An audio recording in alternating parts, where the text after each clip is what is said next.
Right. Abdul Rahman. Also, what is the Islamic teaching about the treatment of the disabled people? Treatment of disabled people. What is the Islamic teachings about that?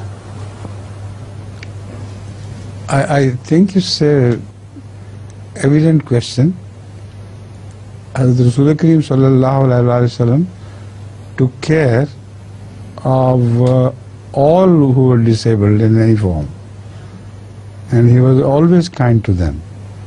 So if you follow that uswa hasana, then you have to treat kindly the disabled people.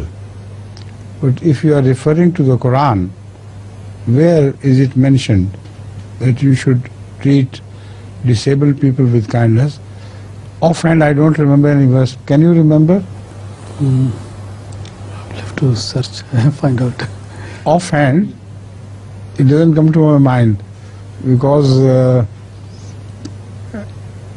I never thought of this to search the verse in the Quran, but I'm quite sure. Next time, inshallah, I'll try to find out where the disabled people are mentioned in the Quran.